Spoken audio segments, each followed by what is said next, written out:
Hello दोस्तों, आज की अपनी कहानी है मकड़ी की सीख।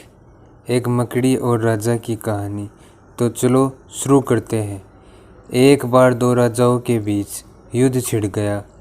उनमें से एक राजा पराजित हो गया। वह जंगल की ओर भाग गया।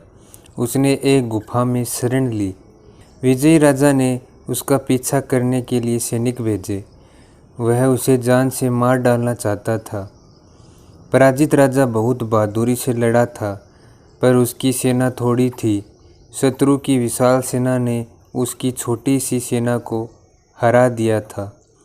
मजबूर होकर अपनी जान बचाने के लिए उसे जंगल में भागना पड़ा। वह बहुत दुखी हो गया और हिम्मत हार बैठा। एक दिन उदास होकर राजा गुफा में लेटा हुआ था। तभी उसका ध्यान एक छोटी सी मकड़ी की ओर गया। वह गुफा की छत के एक कोने में जाला बुनने का प्रयत्न कर रही थी। वह सरपट दीवार पर चढ़ती, बीच में जाले का कोई धागा टूटता और वह जमीन पर आ गिरती। बार बार यही होता रहा, पर मकड़ी हिम्मत नहीं हारी। वह बार बार प्रयास करती रही। आखिरकार जाला बुनते बुनते वह छत तक पहुंचने में सफल हो गई। उसने पूरा जाला बुनकर तैयार कर दिया।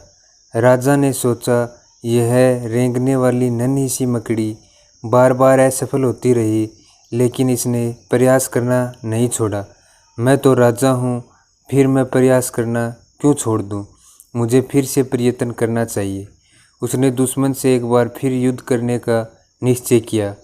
राजा जंगल से बाहर निकलकर अपने विश्वास पात्र सहयोगियों से मिला। उसने अपने राज्य के शूरवीरों को एकत्र किया और शक्तिशाली सेना खड़ी की। उसने पूरी ताकत से दुश्मन पर चढ़ाई कर दी। वह वीरतापूर्वक लड़ा। आखिरकार उसकी विजय हुई। उसे अपना राज्य वापस मिल गया। राजा उस मकड़ी को जिंदगी भर नहीं भूल सका, जिसने उसे सदा प्रयास करते रहने का सबक सिखाया था। इस कहानी से हमें यह शिक्षा मिलती है, असफलताओं से जूझने वालों को एक दिन सफलता अवश्य मिलती है। तो दोस्तों, ये कहानी आपको कैसी लगी? ऐसी ही मज़ेदार कहानियाँ सुनने के लिए हमारे चैनल को सब्सक्राइब करें। धन्यवाद।